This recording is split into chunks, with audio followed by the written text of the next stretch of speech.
নীল পানি, চা বাগান আর ইন্ডিয়ার বর্ডার একসাথে দেখতে চান? চলুন লালাখাল। বন্ধুরা, আজকে আমরা ঘুরতে যাচ্ছি লালাখাল। এই ভিডিওতে দেখাবো কিভাবে যাবেন আর কত টাকা খরচ হবে। সকাল সকাল ঢাকা থেকে বাসে রওনা করলাম আমরা সিলেটের উদ্দেশ্যে। ভাড়া জনপ্রতি 700 টাকা। সকাল 8টায় বাস আমাদের নামিয়ে দিল সিলেট বাস টার্মিনালে। তারপর আমরা লোকাল বাসে করে রওনা করলাম সারিঘাটের উদ্দেশ্যে। 10টা বাজে পৌঁছে গেলাম আমরা সারিঘাট। এখান থেকে সরাসরি বোট নিলে 1650 টাকা লাগে, কিন্তু কম খরচে যেতে চাইলে ব্রিজ পার হয়ে ইজি বাইকে জনপ্রতি 30 টাকা করে দিয়ে লালাখাল মেইন পয়েন্টে চলে যান।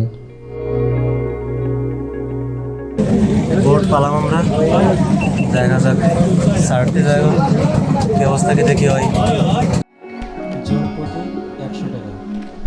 আমরা রওনা করলাম লালাখালের উদ্দেশ্যে।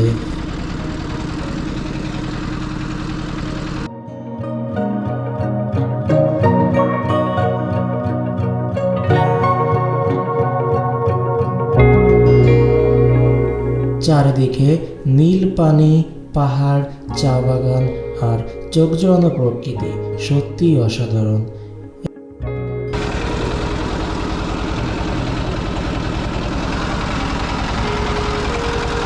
এখান থেকে দেখতে পাচ্ছেন দুই সাইডের পানির কালার ভিন্ন ভিন্ন, কারণ এখান থেকে লালাখালের নীল পানি শুরু হয়েছে।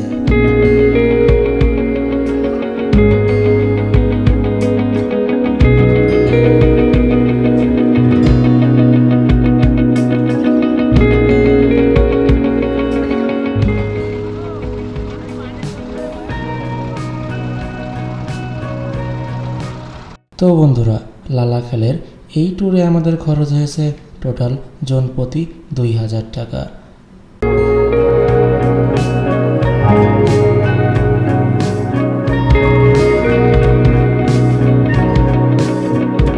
আপনারা ঢাকা থেকে বাসে করে সিলেট আসবেন 700 টাকা দিয়ে, তারপর 90 টাকা করে সারিঘাট চলে আসবেন, তারপর 100 টাকা করে বোট ভাড়া করে ঘুরবেন লালাখাল।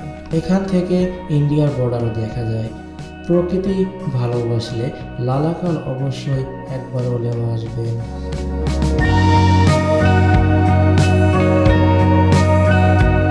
বন্ধুরা, এই ছিল আজকের ভিডিও। সকলে সুস্থ থাকবেন, ভালো থাকবেন। আল্লাহ হাফেজ।